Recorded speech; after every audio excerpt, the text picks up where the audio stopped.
Halo Sobat Kasih Fakta, kamu pasti nggak nyangka, di tengah konflik Gaza yang dipenuhi drone, roket, dan serangan udara, Israel justru mengirim sedikitnya 15 tentara hanya untuk menangkap satu orang di sebuah tenda.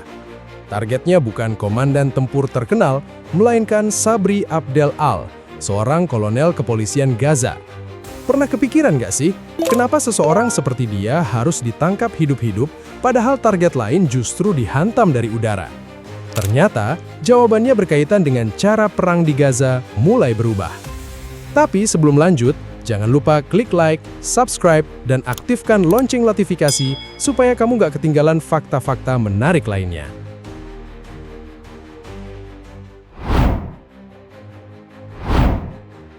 Dini hari, 19 Agustus 2026, kawasan pesisir Muasi di sebelah barat Khan Yunis masih gelap. Sebagian besar warga masih berada di dalam tenda ketika sedikitnya 15 tentara Israel bergerak masuk ke kawasan tersebut.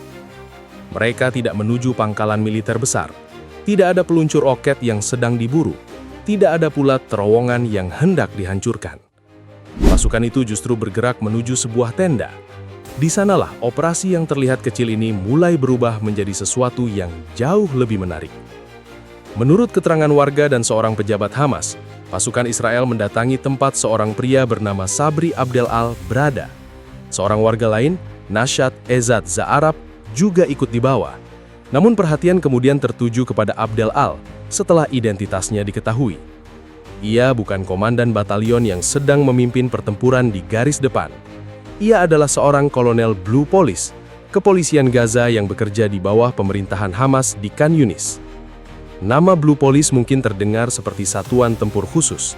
Kenyataannya, tugas utama mereka justru berada di dalam kehidupan sehari-hari masyarakat Gaza. Polisi mengatur ketertiban, menangani kriminalitas, mengawasi lalu lintas, menjaga keamanan masyarakat, dan membantu menjalankan berbagai fungsi pemerintahan. Fungsi itulah yang membuat kepolisian berbeda dari kelompok bersenjata yang terlihat membawa senjata di medan tempur.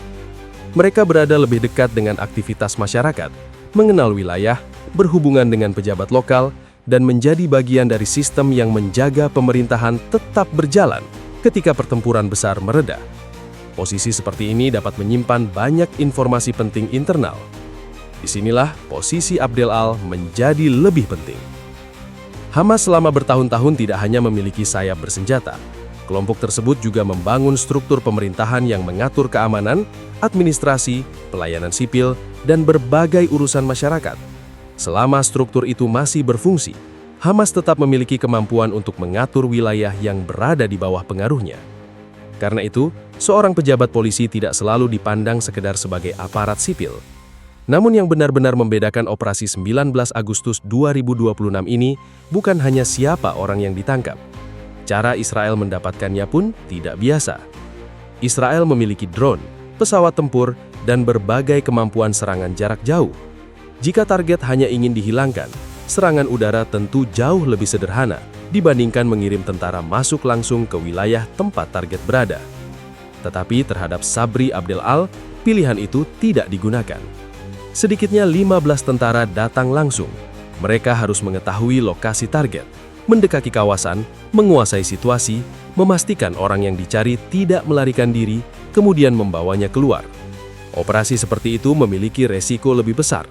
Setiap menit di lapangan membuka kemungkinan terjadinya baku tembak, penyergapan, atau kegagalan membawa target. Meski demikian, pasukan tetap masuk.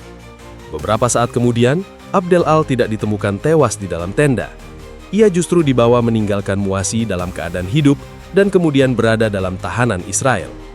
Sampai 19 Agustus 2026, Israel belum mengumumkan secara terbuka tuduhan khusus terhadap dirinya. Belum dijelaskan pula mengapa seorang kolonel polisi ini dianggap cukup penting untuk dicari langsung oleh sedikitnya 15 tentara.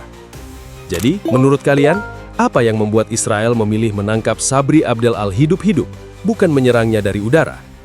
Jawabannya mulai terlihat ketika kita melihat apa yang terjadi terhadap sejumlah pejabat keamanan Gaza lainnya hanya beberapa minggu sebelum operasi ini. Tekanan terhadap aparat keamanan Gaza sebenarnya sudah terlihat sebelum operasi di Muasi. Pada 25 Juli 2026, Israel menyerang kawasan Sheikh Radwan di utara Gaza City. Salah satu korban adalah Brigadir Jenderal Abdel Nasser Al-Makdama, Kepala Kepolisian Gaza Utara yang juga menjabat sebagai gubernur wilayah tersebut. Israel mengatakan Al-Makdama tidak hanya bekerja dalam struktur kepolisian, tetapi juga memiliki keterkaitan dengan sayap militer Hamas. Serangan itu menjadi tanda bahwa pejabat keamanan internal Gaza ikut masuk dalam daftar sasaran. Hanya satu hari kemudian, pada 26 Juli 2026, sebuah kendaraan dihantam di Deir al-Balah.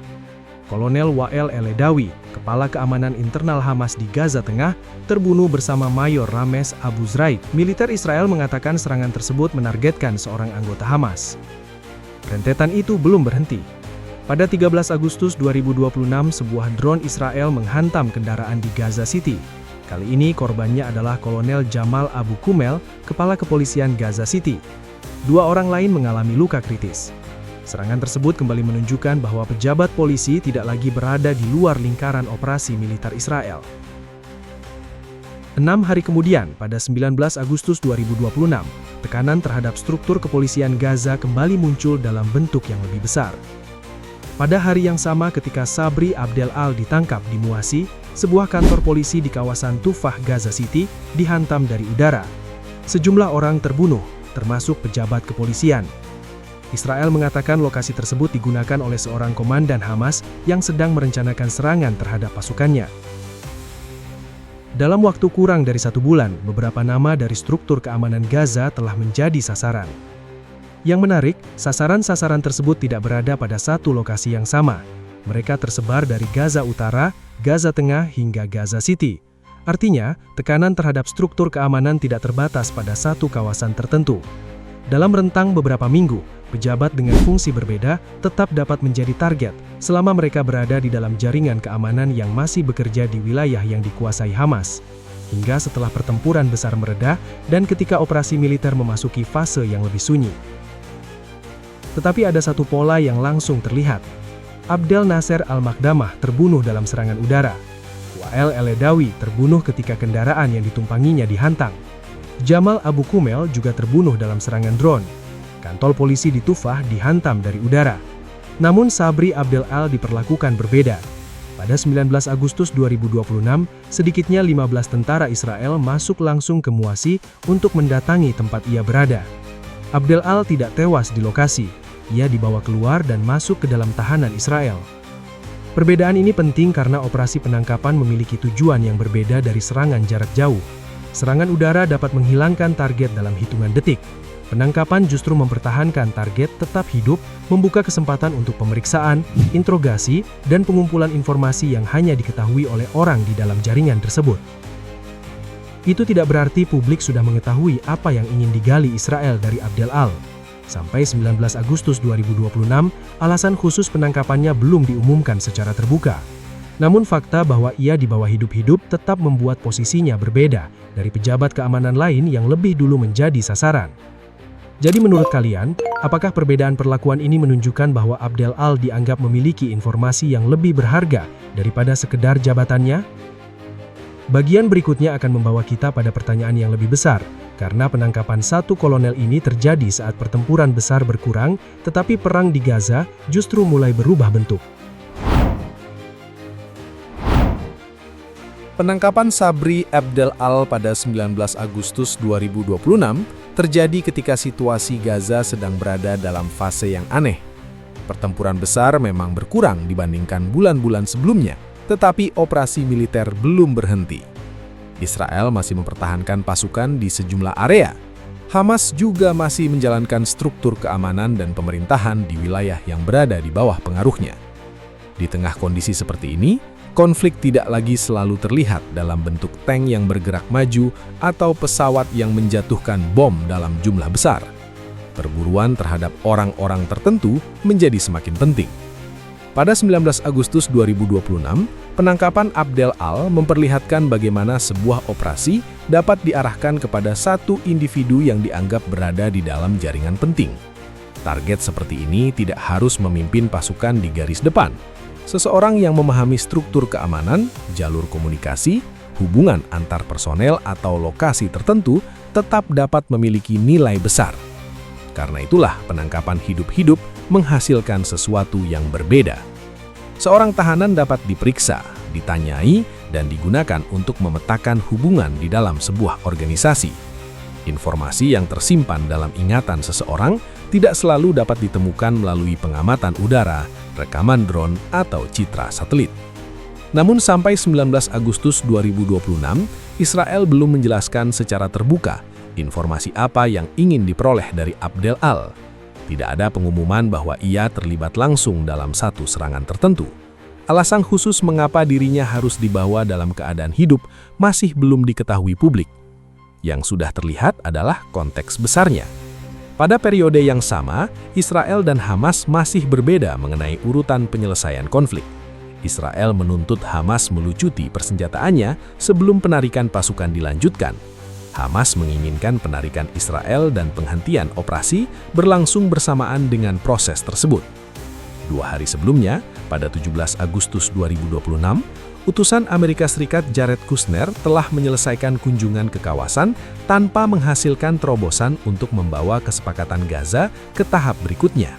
Artinya, ketika diplomasi masih mencari jalan keluar, operasi di lapangan tetap berjalan.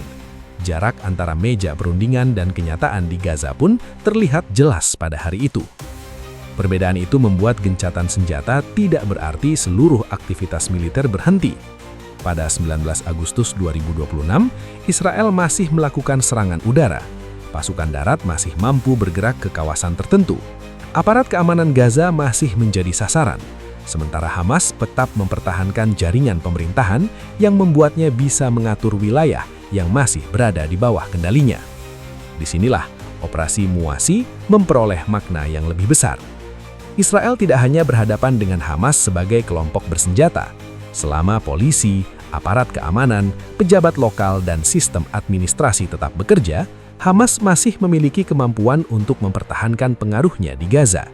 Karena itu, melemahkan jaringan pemerintahan dapat berjalan bersamaan dengan melemahkan kemampuan militernya. Penangkapan Abdel Al menunjukkan satu contoh paling jelas dari perubahan tersebut. Sedikitnya 15 tentara dikirim pada dini hari untuk mencari satu kolonel polisi yang sebelumnya hampir tidak dikenal publik internasional. Mereka datang bukan untuk menghancurkan pangkalan besar, bukan untuk mencari peluncur roket, bukan pula untuk meledakkan terowongan.